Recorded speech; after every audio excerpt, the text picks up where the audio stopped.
everyone, and welcome to another review. Today we're going to go ahead and touch upon a fragrance that was released in the year 2014. The house is from the Mugler line, specifically the Exceptional line or the Private line. We are talking about Oriental Express.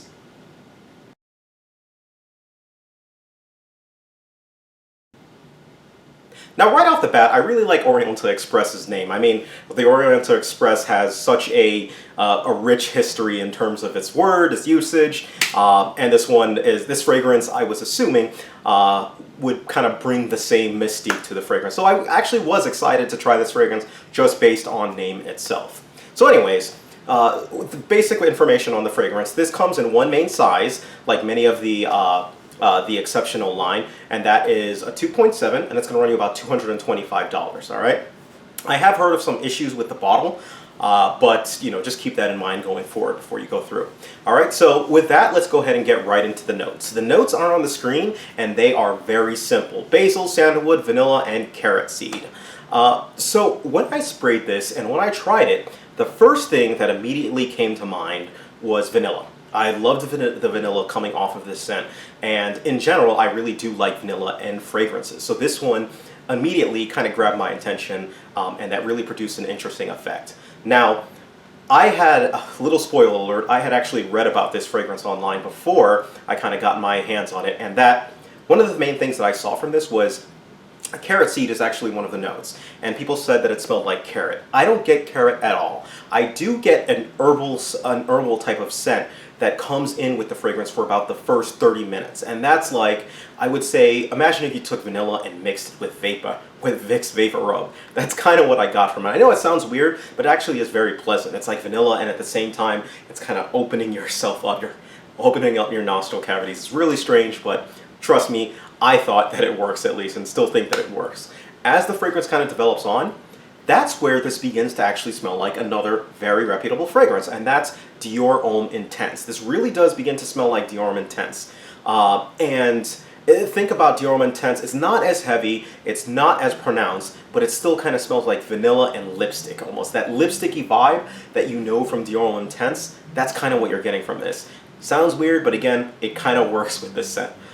So it becomes a powdery vanilla scent that kind of remains that way throughout the rest of the fragrance. It becomes this powdery vanilla scent. I go about 3 sprays with this one. It's a good fragrance to wear for an upbeat, upscale occasion. I don't really think it's a good fragrance to wear night out, just because, or not as good a fragrance to wear night out. It still can work as a night out fragrance, but the main reason why is because it kind of has a feel of class to it, and you almost have to be dressed up to really pull this one off perfectly. It's a good fragrance for any season. I don't think it gets too cloying in the heat, and any season around you can pretty much wear it, just that classy occasion. And I do think it's more suited for an older person or an older gentleman. This is definitely a unisex fragrance where it works just as well on a woman as it does on a man, so keep an eye out for that. Now, for performance, I get about 6 to 8 hours with this one. I did have about 1 or 2 instances where I wore this where it only had lasted, I think it was about 5 hours.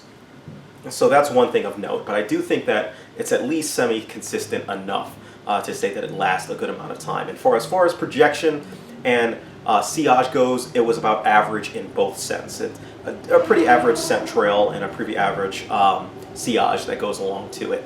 Now, the other fantastic thing about this fragrance is that it does seem to kind of gain power as time goes on. So like I said, it started out average, but I would kind of say it becomes above average at about the 4-hour mark, and it begins to kind of seemingly gain strength. So this fragrance is very unique in its own right there. Compliment-wise, I did not get any compliments with this one, unfortunately, but I do think that it would kind of garner the same amount of compliments around that Dior Homme Intense would, just because it begins to kind of almost mirror that towards the end of the fragrance. Not throughout the whole fragrance, but I'd say about halfway through. So, if I'm going to go ahead and give this fragrance a rating, I give this fragrance a rating, a 7 out of 10. Now, it gets a 7 out of 10. I do think that this is a really good fragrance, but I do think that it's limited in its use. It's a little bit harder to wear, and it is a little bit more on the expensive side. So the reason why it gets a 7 out of 10, and I have to admit my bias here, is because I'm almost comparing it against Dior Homme Intense. And I know that's not fair as far as a fragrance goes, but hey, this is my review, I'm going to do it. In almost every case, I would prefer Dior Homme Intense over Oriental Express, but that doesn't take away from a good fragrance that Oriental Express is. It's just, you know, it's Dior Homme Intense to me is still a better smelling fragrance, and it's cheaper, even if you have to go around and shop for a vintage version of Dior Homme Express Intense. It still, you know, is worth it, in my opinion. But again, this is still a good fragrance in its own right. And despite the versatility issues that I kind of give it, it does have a good amount of performance, and it does smell unique enough against some of the other fragrances that are out there. All right? So thank you guys. Let me know what your thoughts are on if you have tried this fragrance. So thank you. Take care of yourselves, and you guys have a great day.